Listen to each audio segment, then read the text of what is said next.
Welcome. I'm always reminded in panel discussions before rooms like this that what I'd really like is to move all of the chairs in a big circle. But we're not going to do that. But we are going to try to create a little bit of that kind of ambiance and hopefully have a sense and a presence for everybody in the room being in the room, because this is, after all, a panel on the subject of managing oneself in a world of ecosystems. It's inspired partly by Peter Drucker's book, Managing Oneself, which was first published in 1999 as a Harvard Business Review article, and he opened with 4 pieces of advice for people doing knowledge work. He said this was advice that nobody had ever needed before, because in the pre-industrial and early industrial world, people knew where they fit. But that was no longer the case. So he said it was upon us all as professionals, as people working in business, as people trying to change the world for the better, to discover our strengths. We need to know what we're good at, because we need to know that in order to know where we belong. And most people don't, he said. He said 2 was to work on improving your strengths. 3, for all of the smart people in the room, is to discover where your intellectual arrogance is causing destructive ignorance and overcome it. We don't have to pay attention to that one. And then 4 is to remedy your bad habits.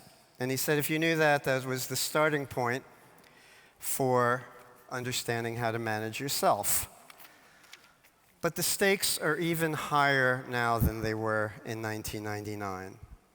In managing an ecosystem, as I gleaned from the discussions this morning, the personal is the organizational, and vice versa. And that's what this panel is about. We'll tackle the question of what it means to manage yourself, manage oneself in this world, theoretically, practically, and experientially. My name is Kleiner. I'm the editor-in-chief of Strategy+Business, the global management magazine published by PwC, and I think I was asked to MC this panel because I co-authored a book called The Wise Advocate, The Inner Voice of Strategic Leadership, which is a book based in neuroscience that says that as you rise to lead big organizations and ecosystems, and as you learn to make broad, longer-term decisions, you invoke a part of the brain that feels like listening for an inner voice, the inner voice that helps you see yourself as others would see you. And as you cultivate that inner voice, you learn to speak with that voice in the organizations, the ecosystems, and the communities around you. The panelists who are here together are all experienced practitioners and thinkers in doing exactly that from a really wide variety of backgrounds related to leadership, governance, and personal presence. So, from my right, your left, Michael Gelb is a master teacher of Aikido and Taiji Qigong. He juggled for Bob Dylan and the Rolling Stones, but more pertinent for our discussion today, he's a pioneer in the field of self-management and business ethics. With Raj Sisodia, who is the founder or co-founder of the Conscious Capitalism movement, Michael wrote The Healing Organization, Awakening the Conscience of Business to Save the World. He's written 15 other books around the topics of creativity, innovation, and leadership, and his first company, founded in 1978, was Self-Management, Inc. Julia Wang is the president of the Peter Drucker Academy in Hong Kong. She comes from a background in financial management, strategic planning, and corporate governance, helping people in largely Asia and China rise to the occasion of managing the organizations that were suddenly global players. She was the Deputy General Manager of Finance at the China Resources Holdings Company and a pioneer in Asian management best practices and a practitioner of yoga for almost 20 years. Scott Hartley is a venture capitalist and an expert in what venture capitalists and others need to know in order to manage themselves. He's the author of The Fuzzy and the Techie, Why the Liberal Arts Will Rule the Digital World. The fuzzy and techie were jargon, I guess, going back to your undergraduate years at Stanford in political science. But his field now is human-centered design. In other words, how technological decision-making changes when those decisions are made with an eye towards people and why people matter. Whitney Johnson is an expert at helping high-growth organizations develop high-growth people and an award-winning Wall Street equity analyst. She's a frequent lecturer, for example, at Harvard's corporate learning programs and a co-founder of the Disruptive Innovation Fund with Clay Christensen. And her book is called Disrupt Yourself: Manage Relentless Change and Speed Up Your Learning Curve. Her previous book was called Build an A-Team. And as you can see, we are adding dimension to the subject. Rahaf Harfoush is a digital anthropologist, author of Hustle and Float, Proclaim Your Creativity and Thrive in a World Obsessed with Work. She's a founder of Red Thread Incorporated, which is a think tank in the nexus between advanced digital culture and corporate culture. And at the World Economic Forum, she was associate director of the Technology Pioneer Program. And the way we're going to do this for the next hour and a bit, hour and 7 minutes, we're not going to have presentations per se. We've picked out a few questions that we think will get us started. And from there, we're going to open the room to questions or comments. We're going to play it by ear in terms of following the flow of dialogue. And our goal is to come out of the session with a bit more understanding than we came in. And with that, let me move to the first question, which is, why care about managing oneself at all? Oh, one procedural thing. For the first question, we're going to go down the row. And then after that, people will comment as they feel moved to comment. So we're going to be formal once, and then semi-formal the rest of the time. So why care about managing oneself? Why does that matter in an age of ecosystems where our attention is getting broader and broader? Michael?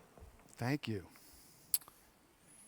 So I wonder how many people here right now have never experienced at work anxiety, fear, maybe even trauma or abuse. So if you've never experienced, never, ever, ever experienced anxiety or fear at work, please rise. Okay, I don't see anybody moving. Too anxious. Somebody's getting into a chair. No, they're just going to the bathroom or they're escaping because the question made them too anxious. Because we are here in the land of Freud, who helped us figure out that a lot of what we do is unconscious. I wonder, there's a cartoonist named Gary Larson, and one of my favorite cartoons that he penned, it's like, you know, the big signs that say Global Drucker Forum. Well, imagine big signs that say, convention of people from non-dysfunctional families. And there's only 3 people sitting there. So most of us grow up, if you didn't get it from your family, you didn't get it from your workplace, you might have just gotten it from some aspect of society. And the question is, will you pass that on unconsciously to your children? And will you pass that on, if you're a manager, to your people? And why is that important? Well, in China and Japan, they've had to actually coin new words for death from overwork. The conservative estimate of the number of people who died in China last year from overwork is 600,000 human beings. In the United States of America, according to Jeffrey Pfeffer from Stanford's recent marvelous book, Dying for a Paycheck, more than 120,000 people have died from overwork. 75% of visits to physicians' offices are motivated by stress, and most of that stress is related to work. So, managing ourselves is clearly important. First, so that we don't suffer from those stress-related maladies and so that we don't die. And as we become more senior in organizations, so that we're not causing more stress, more suffering, more hurting for other people. And Drucker was really tuned into this. He asked us to ask the questions, who am I? What am I all about? What am I going to put into this life? And what am I going to get out of it? So managing oneself is just important if you want to be a resilient human being, if you want to be agile, if you want to be healthy, and if you want to be happy. But it's also important because when you manage other people, you will have in the course of your career a critical moment where you'll be called on to make a big decision that influences the lives of many other people. And in that moment, you'll either operate from the unconscious default mechanism of fear and greed, or in that moment, you may consciously choose, if you've learned how to manage yourself, to operate from love and compassion. My co-author, Professor Raj Sisodia, as Art mentioned, is the co-founder of Conscious Capitalism. Raj wrote a seminal book called Firms of Endearment, in which he discovered that companies who operate from love and compassion with genuine care for all their stakeholders are not just obviously better places to work that people love, that keep showing up at the top of best places to work surveys around the world. They're also dramatically more profitable. The firms of endearment companies dramatically outperform the good to great companies on purely financial terms. So, together, Raj and I looked for companies that are operating in this conscious way with an even greater commitment to healing the traumas, the anxiety, the suffering in our world. We call them healing organizations. And what we discovered is the number one skill of the people who lead these organizations is their ability to manage themselves and choose love and compassion when they have to make big business decisions instead of greed and fear. And I'd be delighted to tell some of those stories a little bit later on, but I want to make sure everybody gets plenty of time. Yeah, thanks, Michael. Yeah, I do agree with you that under the stress, the brain just dead. So my experience is when I feel the pressure, I just stop doing anything and just do the meditation, or just take the deep breath, or just take a long walk, and then you come back and seems everything is clear. Yeah. Someone in the room may ask, why Peter Drucker? We know Drucker wrote a lot of books. Why he wrote The Managing Oneself in 1999 is not in his early life, not in his middle life, but at the age of we are entering the digital age. Because he claimed himself is a social ecologist. He always look out what is happening, what kind of change already happened, but maybe others didn't notice that. So what's the purpose for him, or what's the message he wants to tell us? This morning, the panel mentioned, as a leader, it must be a good educator, a teacher. A true educator really loves what people are and what people will become. Drucker wrote a lot. His work is has a very broad spectrum, but deeply built in his body of knowledge. Is not about create knowledge. It's about to create vision. It's about to make knowledge into action. It's about people. It's about the people who they will become.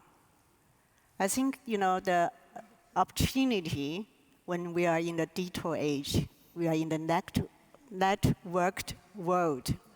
Everyone can think as a CEO, as this morning Mr. Zhang Ruimin said. The opportunity in the digital world, everyone have access to the knowledge. But what's the core competences to make the knowledge productive?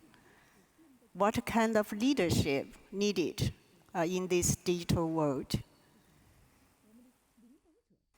Drucker's belief, the leadership is not in power. It is in the responsibilities. It is about the competence and the compassion.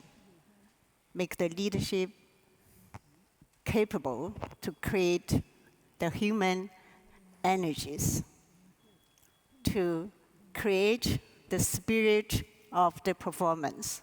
That's kind of is spiritual creation. So these days, people worry about the technology disruptive, the dehuman caused by the technology advancement. In Drucker's view, technology is not just a tool per se, actually is human activities. The tension, so much going on in the society, between the countries, between the institutions, the network system, the ecosystem, actually is about the relationship. It's about the contribution. It's about whether we have the shared values and the shared vision, and whether, is more importantly, is do you make your commitment to make it work. That kind of values we cannot just learn in the classroom. You have to go back to the daily life, daily work to work. At that basis, people practice every day, and then the values, the respect to others, the thinking of others before consider your self-interest, and what's the universal shared values for us if we believe in we are the oneness. The world, the universe is one. In Chinese, we really believe the unity of the universal and mankind. That's we believe there are two poles, yin and yang, and sometimes if the power go to more on the other side must be balancing. So we balancing the things. But in this movement, during the process, there will be the dispute, the discomfort, the not so comfortable, sometimes very difficult, but we are human. The human unique is about creativity. The world, the civilization progress is made not by anger and hatred. It's moved by love. It's by the shared value, because I believe in the world, every human, they will pursue the truth, beauty, and the kindness.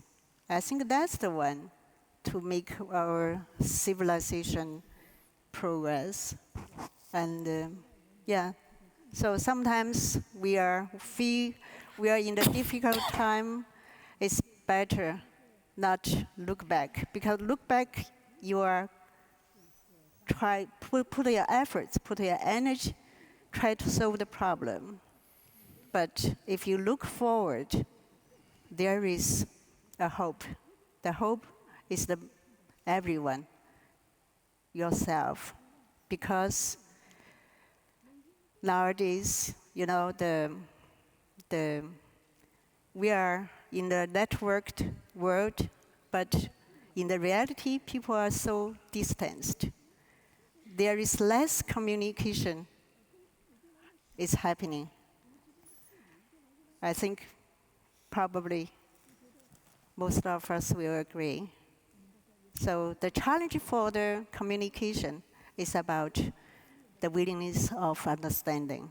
Are you really going to understand the others? There is something we might not know, but to have a good relationship, or working relationship, or trust relationship, we have to make the commitment to understand the others. I think the one point I want to stress is the respect for the language. Because the social media, I think, social media really play a role in the today's so much chaos, and but social media is supposed to be neutral. Julia, Yes. I'm just noticing the time. Yes. So we have to. So I think the managing oneself is really about taking responsibility. Thank you. Thank you. Thank you. So I think taking us back to 1959, 60 years in the past, there's a gentleman named C.P. Snow that spoke at Cambridge University. He delivered a lecture called the Two Cultures Lecture. And at the time, he really lamented this chasm that was happening between the sciences, or the study of the natural world, and the humanities, which is the study of the human condition that we all experience in our lives. And I think today, this two cultures continues to exist, but those two cultures are now called different things. They're called technology and the humanities, or artificial intelligence and ethics. But fundamentally, these are questions about human values. And I think we put on a pedestal sometimes these new ideas, like machine learning, artificial intelligence, robotics, technology, that in effect is only reflective of our own human values.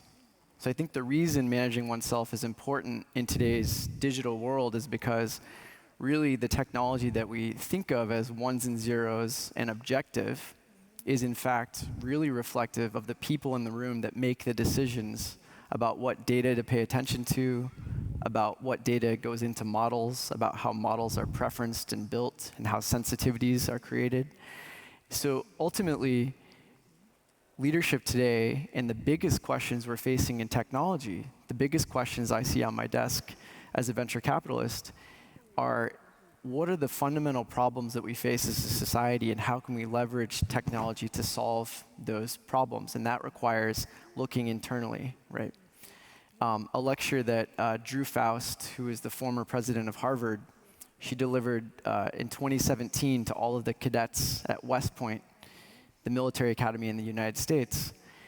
And she looked out at this sea of thousands of students who are all sort of studying engineering and liberal arts, and she said, keep a copy of the Iliad under your pillow. Because even though you think you live in this timely world of technology and fast-moving things, these timeless questions of literature and history and philosophy are as relevant today as they were 2,000 years ago. And Voltaire has a great quote where he says, judge a person by their questions, not by their answers. And I think we live in a world where we have Google, and we think that all the answers are going to fall in our laps, but we forget that we have to continue to ask the important questions to other people and to ourselves. So bringing it back to ecosystems, I think what's also interesting is that we live in an increasingly complex world where specialization is going to become a greater and greater part of what we encounter. And when we specialize, there's a researcher named David Deming at Harvard as well, and he does great research around this idea of task trading. So when we have greater complexity and we have greater specialization, we trade tasks more often, which requires human skills.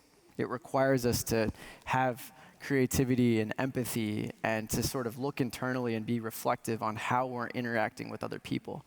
So in a world of greater ecosystems, in a world of greater technology, we need greater human skills. I think that's the ultimate irony of this inexorable march toward robotics and AI and machine learning and all of these big ideas, is that they're so fundamentally reflective of human values. We seem to have forgotten that we still need to study, we still need to think about these critical questions that have been the same questions that have been asked for the last 2,000, 3,000, or in the case of China, probably 5,000 or 10,000 years.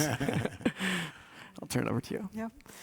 Well, I love that question. I love that statement, judge people by the questions that they ask. And I love the question that you asked at the outset, Art, which is, why are we talking about managing ourselves when we're in a conference on ecosystems? And the thought that came to me on this is, if we all go back to biology, if you ever took biology in high school or college, you had to do these experiments, and you would have these petri dishes of all these cells, and there were these beautifully colored petri dishes, but after a few days, the cells would use up all the nutrients, and they would produce byproducts, many of which were toxic, so they would have to replate the cells.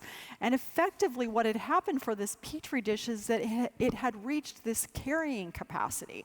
There was only so much that it could support before it would start to degrade. And as I think about that Petri dish, I think about the fact that we all live, we all work, we are in effect a Petri dish ourselves, and the best way to replate the cells within our lives, within our work, is to replate ourselves. One of the frameworks that we use is this idea of an S-curve of learning, that whenever you start something new, it's a brand new Petri dish, or at the low end of that S, and there's a lot of room for growth, but then you eventually master the role. You've figured it all out, and you've basically reached your carrying capacity, where there's no more food for learning and knowledge, and so you have to figure out a way to replate because you've reached your carrying capacity. And I think that what happens in an organization is that when we as individuals, we reach our carrying capacity, our ability to manage ourselves, it's time for us to do something new, our organizations also reach their carrying capacity. And when that happens, the ability to innovate, the ability to move forward, to think creatively starts to degrade as well. And so I think back to Art's question, how can we talk about managing ourselves in a conversation about ecosystems? I would say, how can we not? Beautiful. Rahaf. Thank you. Hi, guys. Thank you so much for coming and choosing to invest your time and attention with us today. I just have like two, because I'm really psyched about this conversation. So I just have two things that I want us to think about to frame why talking about or managing oneself is so important. One is accountability, and the other is impact. And I speak from a technological, cultural perspective, and one of the things I often notice is that when we're looking at what's happening in our world today, we have this habit of pointing fingers and saying that company, that government, that app, that algorithm, as though it is, something else that is doing something to us. And in reality, we live in a constantly connected world, and it's not them, it's us. We are doing this to ourselves, and we are doing this to each other. So my first point is just one of accountability, that while ecosystems are about, the whole being greater than the sum of its parts, those parts are essential to the ecosystem.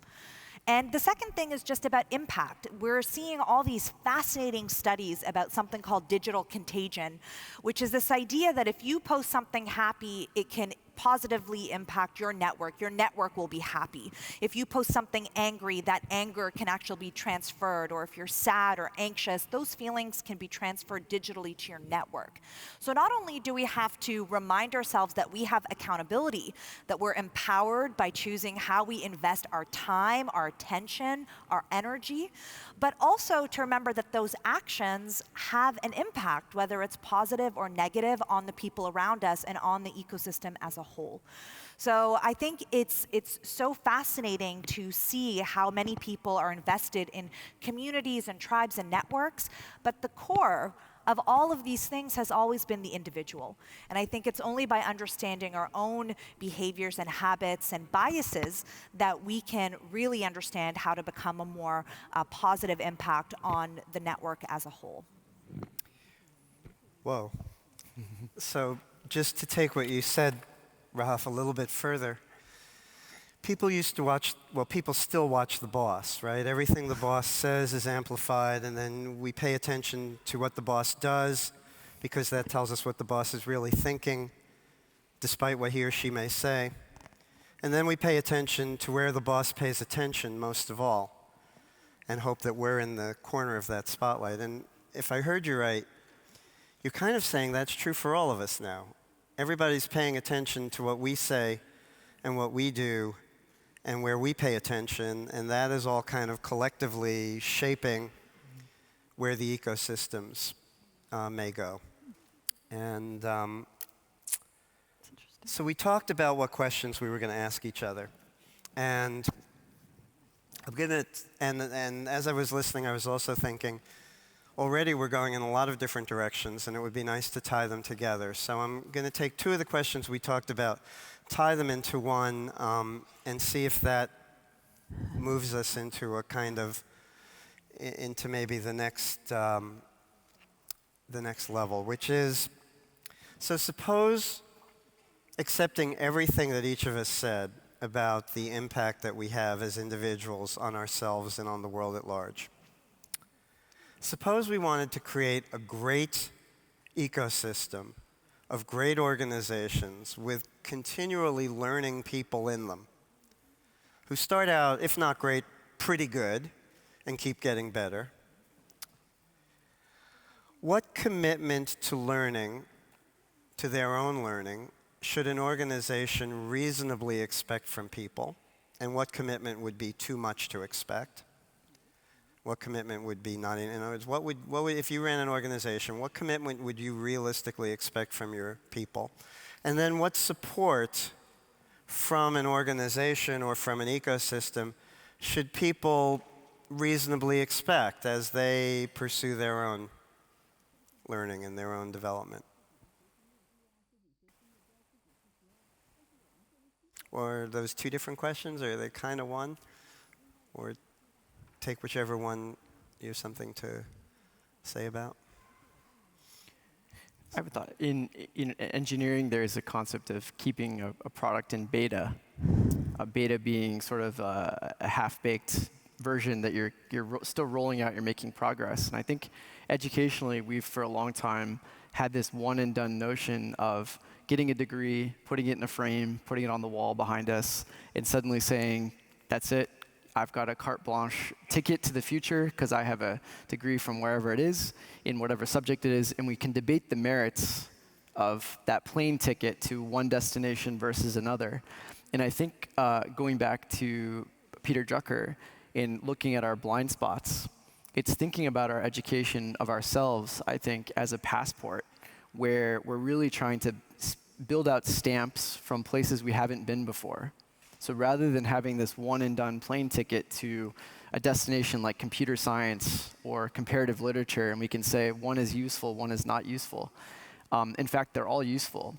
But what we need to do is think about how do we support within organizations this continuous learning where we're each navigating our own blind spots with a passport, trying to build out the skill sets that we don't have. So in my case, I would definitely need to work on my juggling because Michael over here is the master.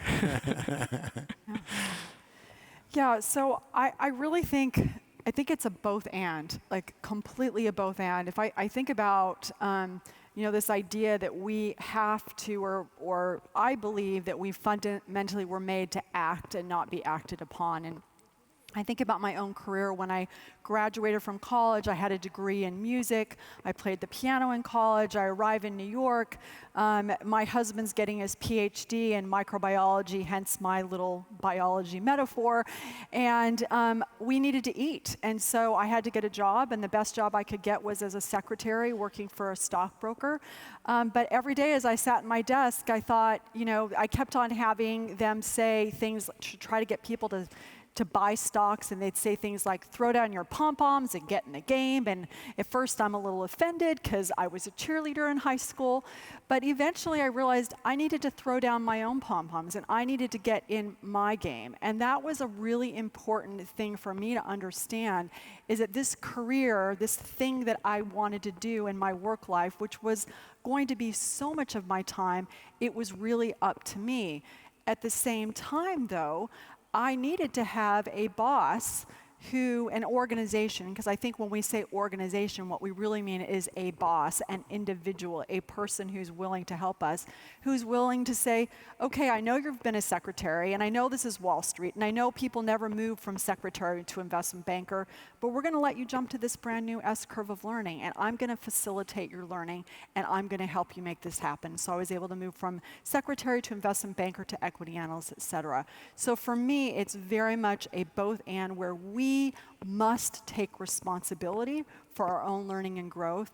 And while we say, well, the organization should take responsibility for me, I think what I would argue is that each one of us needs to take responsibility for the people around us, the people that work for us, the people that work with us, and ask ourselves, how can I, based on where this person currently is on their S-curve, help them grow? How can I help them build momentum? So again, it's very much a both and.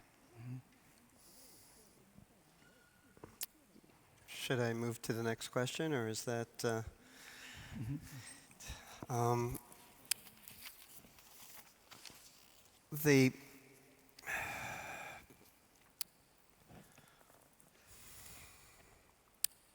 as we make a place for ourselves, as we manage ourselves and manage the circle around us, what are the challenges we're likely to face? What kinds of things are going to come up that we maybe should be thinking about before they come up and be a little bit prepared for, based on our experience and on the experience of others who have been through it?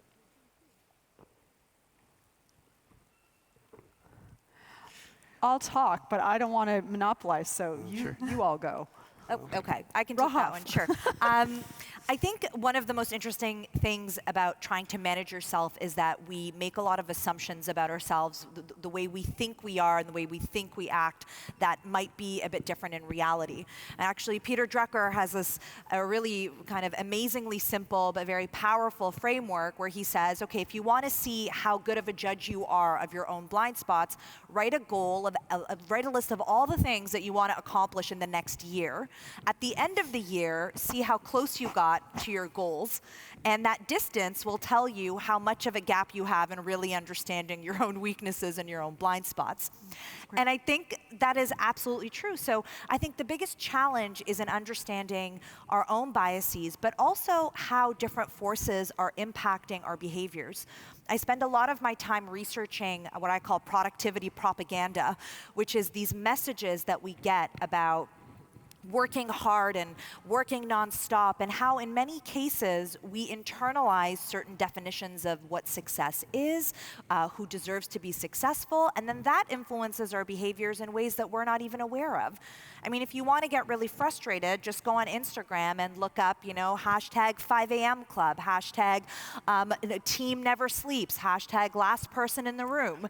And then ask yourselves, why are we promoting this very specific type of overwork, of overworking sort of ethics in terms of the success that we want to see in our own lives creatively? Everyone says, oh yes, I would love balance, I would love work-life balance, I would love to stay healthy, I would love to exercise, I would love to do all these things, but then we internalize all of these messages from our bosses, from organizations, from history, from the media, that prevents us from doing those things. And I think the point is just that you cannot manage yourself if you don't understand how all of these things, technology, your friends, your childhood, your relationship with your boss, your relationship to work ethic, your relationship of your work to your identity, how that is influencing your behaviors. And most people, because it's uncomfortable conversations and it's conversations that require introspection and maybe facing things about yourself that you don't want to face, would rather jump to a framework, a checklist, a quick fix, instead of doing the real work of understanding why we see the world the way that we do. Michael, you. Wonderful. And I would just add that to do that, not just at the end of the year, but every day, check between your goals and your intentions for the day, and then what happened and what didn't. Talk about overwork and the craze culture that we live in. It just seems to be getting worse. When Leonardo da Vinci was working on The Last Supper, he did work very hard. He'd be up on the scaffold, sometimes for 10 hours a day, focusing on the slightest detail to make the painting as perfect as it could be. But then, after a few days, he would disappear, and he'd leave for 3 or 4 days. And the prior of the Church of Santa Maria della Grazia in Milan was very upset. So he complained to Leonardo, and Leonardo dismissed him. So the prior went to the Duke of Milan, who had commissioned the painting.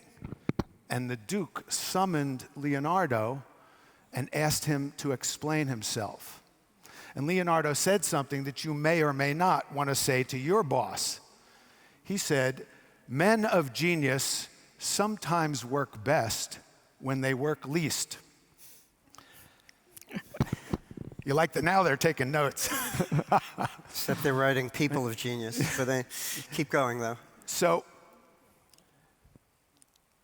Leonardo explained to the Duke that he needed time to process, to integrate. And we all know his famous notebooks. Bill Gates paid $30.8 million for 18 pages of Leonardo's notebooks in 1994. And I have an image to show you. See if we can get up this image that I think you may be familiar with. She's not up yet. I'm giving the magic sign to get our image. But whether we get her or not, you can create her in your own mind's eye.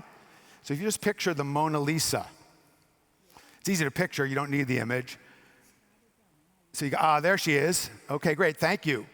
So what is she smiling about?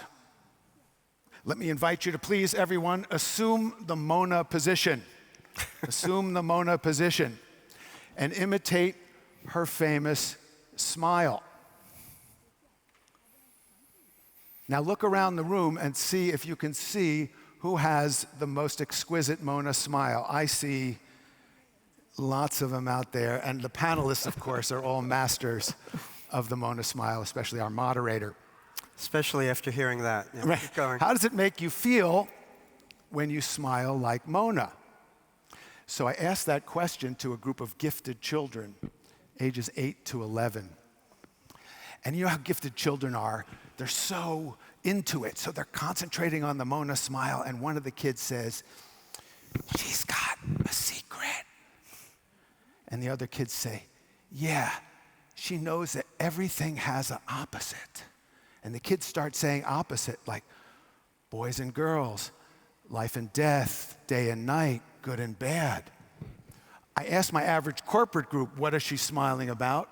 A while ago, somebody said, "I read in the Wall Street Journal that the famous smile was caused by a dental problem." See, the kids get it. Mona is the Western equivalent of the symbol of yin and yang. Her smile is right there on the edge. With the Italians, we call it the cognoscenti, those in the know. And one of the secrets of managing yourself, of course, is to keep that smile in the midst of uncertainty and all the craziness that's coming your way.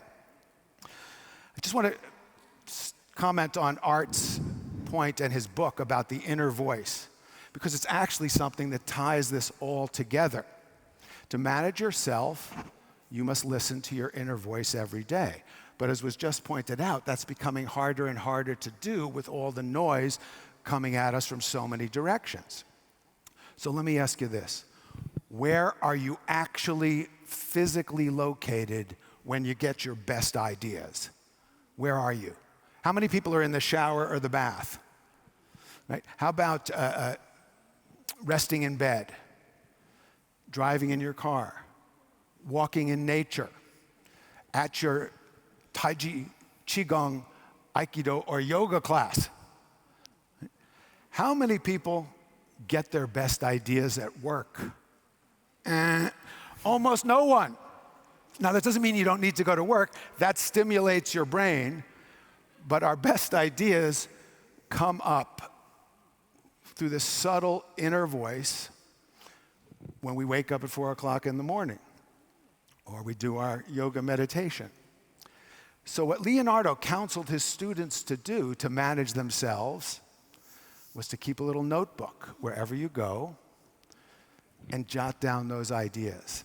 Because one of the differences between the greatest geniuses of all time and most ordinary people, when Leonardo da Vinci wakes up at 4 o'clock in the morning with a crazy off-the-wall idea, he writes it down in his notebook. Average person wakes up at 4 o'clock with a crazy off-the-wall idea. They say, "I'm no genius," and they go back to sleep. Here's the deal. Every language has a phrase like this: "I knew it in my gut. I felt it in my heart.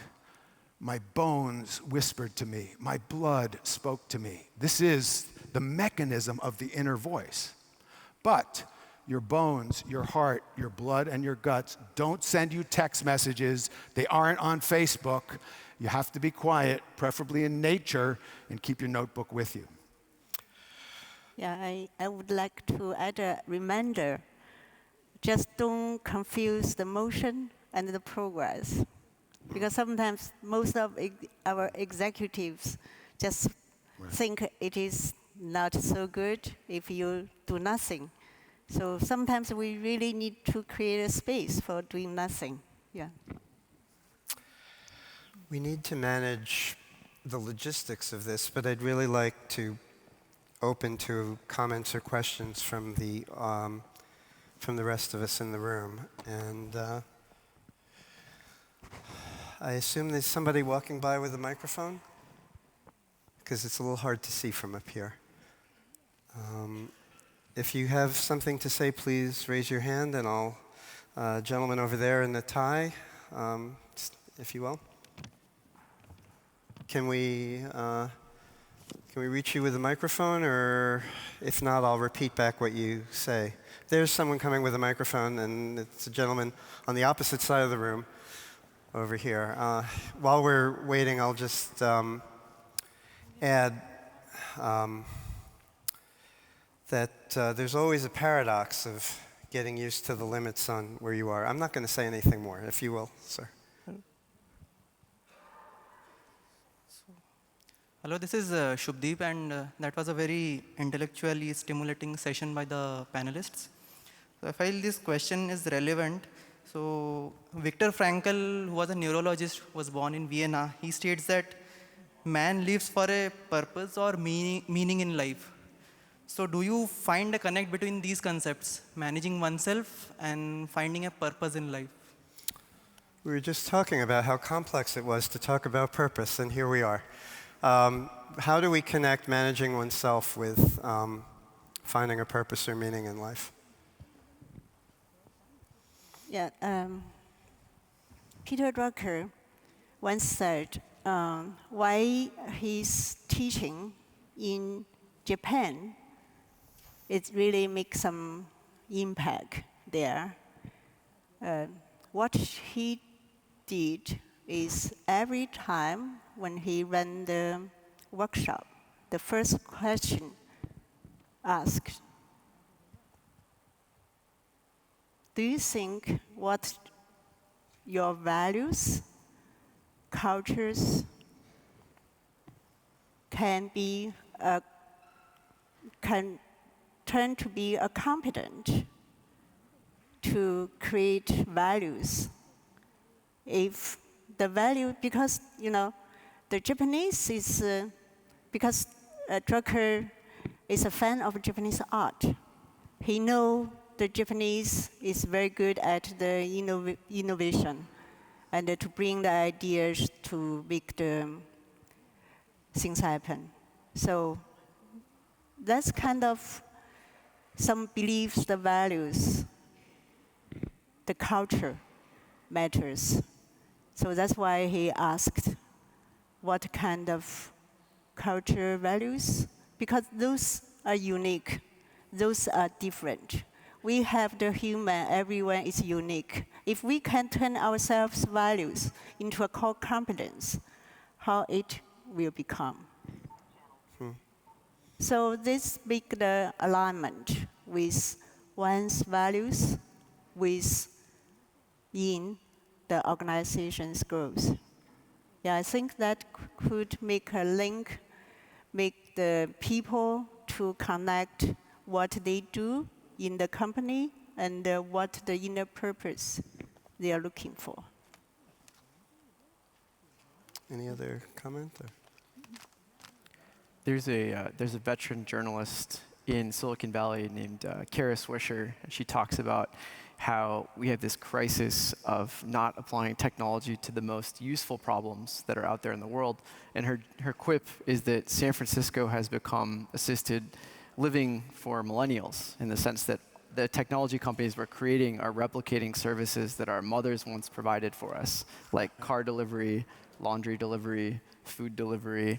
And so I think until we can look internally and focus on the big questions of the world, and really sort of, to your point, find the quiet time to reflect on our own values, that's sort of where I think we'll increasingly find purpose in our technology and purpose in some of the tools that we're building. And actually, I kind of disagree with that a little bit.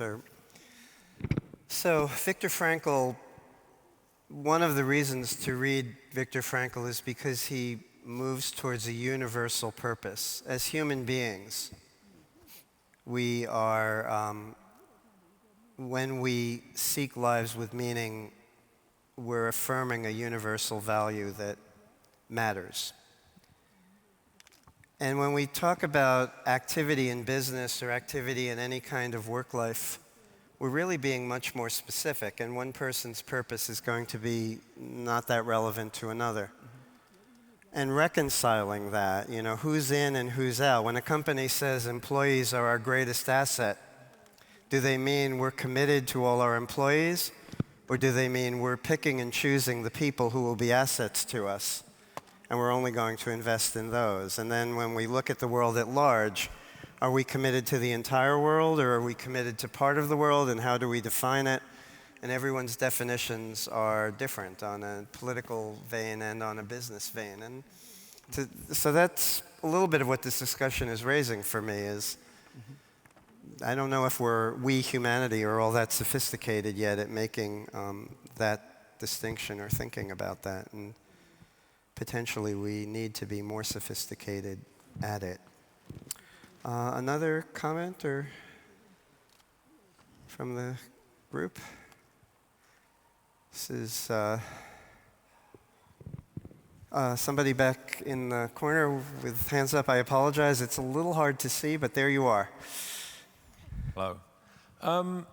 What do you think can happen to change the culture in workplaces so that people feel able to do the equivalent of taking a shower or going for a drive or a walk in nature so they can free their mind to have these ideas?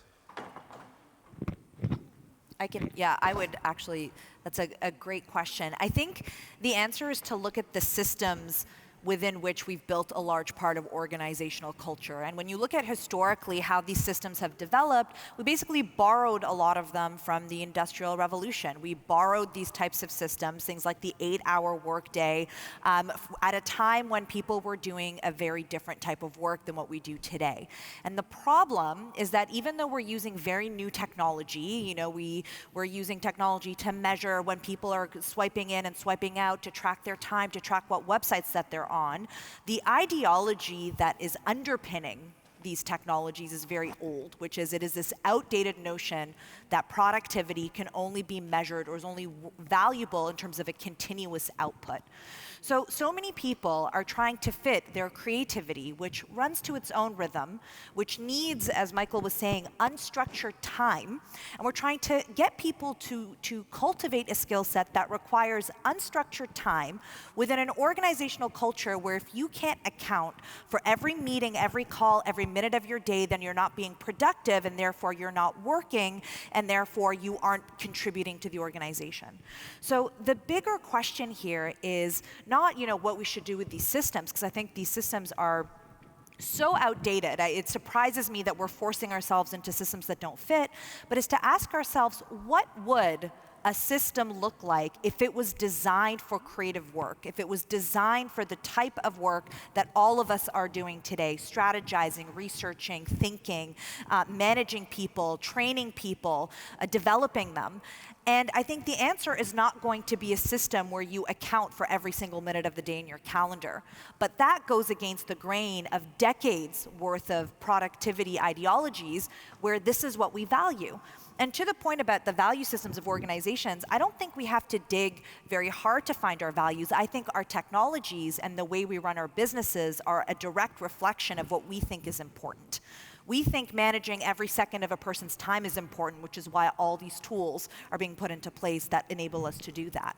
So for me, when I think about my own practice of how I now kind of structure my days and my year seasonally based on the rhythms of my creativity, based on my energy levels, based on, how I'm feeling about a particular project, I think the biggest disservice that we have done to white-collar workers, to information workers, is to give them the idea that we have to show up creatively in the same way, at the same level, at the same capacity, 365 days a year.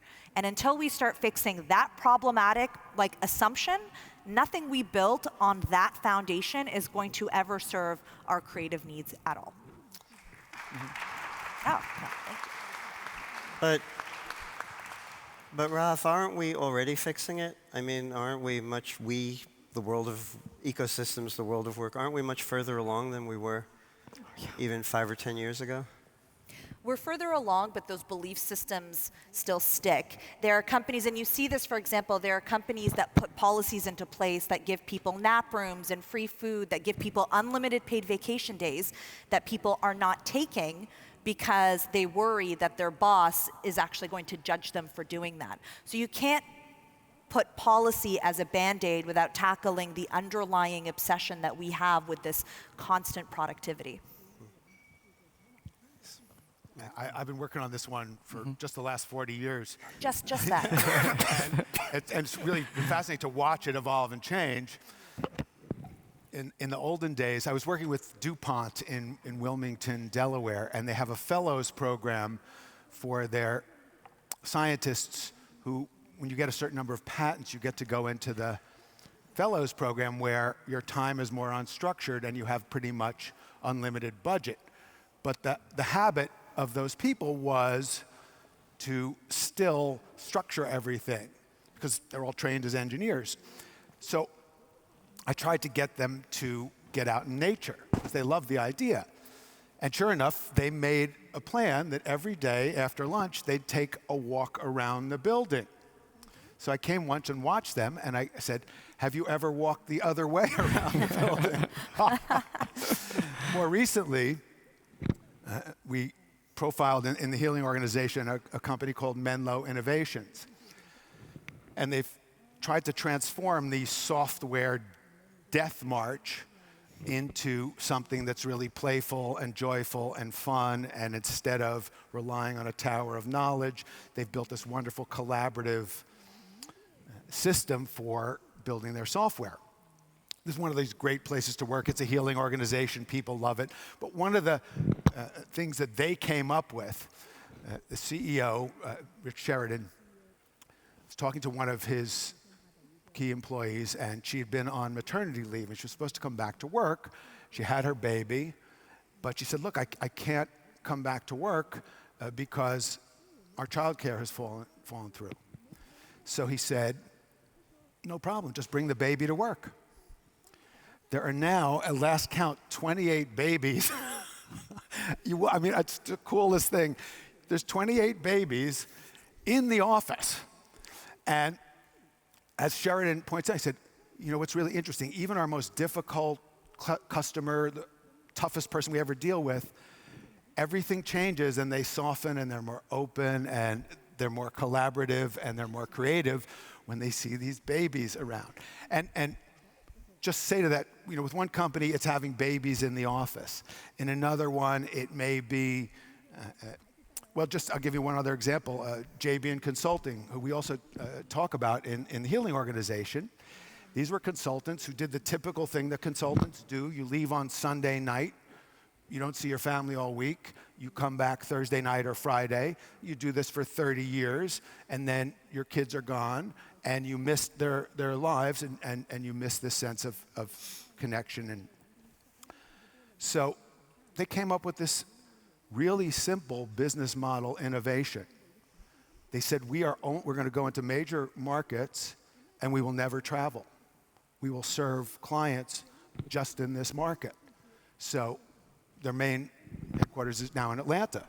And what this has allowed them to do is not only come home and be with their kids every night, but it's actually allowed them to serve the needs of their community far more deeply because they know the people. They get to have dinner with people, get to know what's going on in the community. They're working with the governor on all sorts of wonderful projects to help heal some of the most grievous social issues in Atlanta because they're more connected. So it's a case-by-case basis where people are asking this creative question, and it's never a set thing where we figured it out. It has to be the continuous learning and curiosità as Leonardo da Vinci would say. It's really powerful. Any other comments on this? Yeah, looking inside great organizations, to your point, a place like Apple. If you go back to the 60s, there was a cartoon we're all familiar with, the Jetsons, where the cartoonists imagined the future, and they created moving sidewalks and a spaceship where George Jetson just pushed one button to do everything, right? So we've been obsessed with this idea of efficiency for a long time. And technology keeps marching us more and more toward this efficient state. And I think at great organizations, they have the ability to create space, to create white space, to reflect. In this example at Apple, which I love, is in the wake of Steve Jobs' death, Tim Cook asked the question, how do we retain the culture that was Steve Jobs' presence here in this liberal arts plus technology kind of blending of these big ideas? And they brought in people like Josh Cohen, who's a moral philosopher, to Apple to talk to engineers. And one of the famous lectures that Josh would give was about Frederick Law Olmsted and the design of Central Park and the creation of curved paths, which are not direct, which are not efficient, but create an outcome that's beautiful, that create an outcome that is understanding nature for somebody who hadn't been to the woods. And so these sorts of things that are orthogonal, that are not efficient, that create sort of white space and allow us to reflect, I think are some of the things that drive creativity. Whoa. So here we are with 8 minutes and 22 seconds, 20 seconds, 19, and we're just getting started. But of course, this is the kind of conversation that is always just getting started. And we have a lot of questions that have come through to us over the app that rather than answer those questions, we had in mind that we would have a question that we would all answer. And I'm also going to ask for maybe, let's say, 3 or 4 quick answers from the audience. So this is, basically a sentence. But here's the question, and we'll hear from the audience first and then the panelists, if we may, just to make sure that it doesn't get squeezed out. As you have thought about managing oneself throughout the years, and I'm pretty sure everybody at this conference has thought about it in one time or another, what's the one thing that you might suggest people do differently? A few people, a lot of people. What's one thing that people could do differently as they think about managing themselves? So we'll get maybe 3 answers. The gentleman in the vest right there. Hi, Art. I think one of the things we all should be building on Michael's points is that we all have origin stories. We all have coaching-resistant, technique-resistant behaviors that trouble us. And rather than write them off as idiosyncratic or not a big deal, those stories have origins, and we need to go find what the origins of them are in order to change them. Man here, I'll move across the room. Maybe we'll get 5 answers if we can be concise. Whoever's got the microphone, actually... I'll be quick. Yeah, there you are. So pretty quick answer, be authentic. Be authentic. Man here in the front, and did I see, and a woman in a white tunic, it looks like, in the 4th row. And then somebody back there. The man in the front doesn't have a microphone, though. So you'll have to, right there.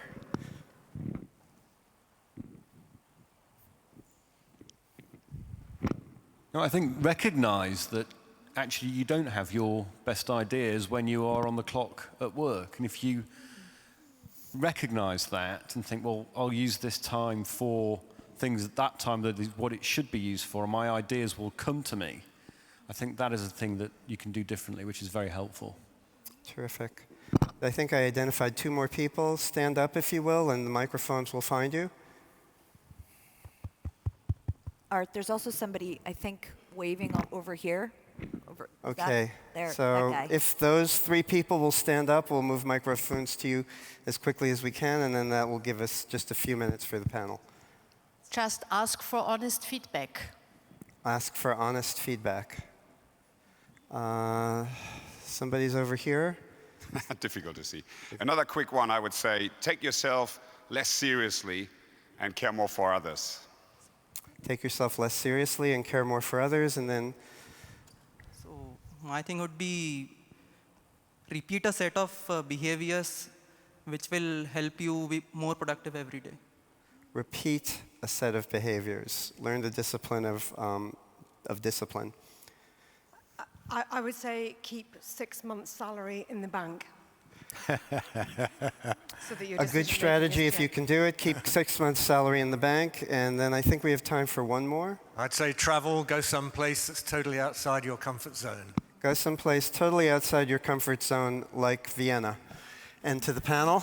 I would say something to do while you're still here in Vienna, if you're visiting, is to go to the Albertina and see the Dürer exhibition. You'll see his exquisite praying hands and his amazing rabbit. And that rabbit is just so incredible because it looks like a separate creature. And yet I was watching the people watch it, and you can see them become one with it. Their awareness merges with it. That's what happens with great art. It's what happens when we listen to Mozart. And what that rabbit, why it's such a work of genius, is it resonates with us that we're all connected. And Dürer made that about a few years after his trip to Italy, where he went to study the work of his hero, Leonardo da Vinci. So find wonderful, positive role models who can inspire you to live a more beautiful life. This is tough, but we have about 30 seconds each. Julia? Yeah, doing differently is a mindset change. So for easy one, if you use your right hand to brush your teeth, like tomorrow you can use the left hand to do it. Yeah. I would say in a world of devices, surround yourself with more physical things. Spend time cooking a meal, playing an instrument, slowing down. And I like this concept of things that have immutable properties rather than just devices that entertain us. So Peter Drucker said that it's really important for us to be aware of our individual strengths, and yet so often we undervalue what we do best because it's easy and reflexive for us. So what I would encourage you to do over the next couple of days is every time you talk to someone, when someone gives you a compliment, pay attention to it, write it down, because that is signaling to you, a clue to you of what your strengths are. And the best way to manage yourself is to not only be aware of what your strengths are, but to double down, to triple down on those strengths. Thank you. That's great advice. I think for me, it's just to really get to know yourself and to, instead of trying to fit yourself into this framework or that framework or this 10-step program, to just ask yourself some simple questions. When are you most productive? When is your energy at the highest? When are you most creative? Where are you when you have your creative ideas? And to trust yourself enough to really give yourself what you need. Because I'm like a night owl and you cannot get me to do anything comprehensive or anything even lucid before like 11 a.m. So I do not schedule meetings before 11 a.m. And that very small change has made an incredible difference in my wellness and my well-being. So make an effort to understand your own rhythms, because once you understand your own rhythms, then you can make much more educated guesses or educated experiments about what systems are going to help you do the best type of work that you're meant to do. Mine is after 6 p.m. We'd never be able to meet. The six of us didn't know each other really before we were asked to take part in this conversation, and obviously the whole group of us know each other through a mutual association. So I guess that's my closing. I'm very grateful to have been part of this conversation, and I feel like it's perhaps with this group of people, perhaps with others, but it's the part, managing oneself is a conversation that will be taking place, I think, more deeply and more deeply throughout the course of our lives. So thank you very much for taking part in this part of it.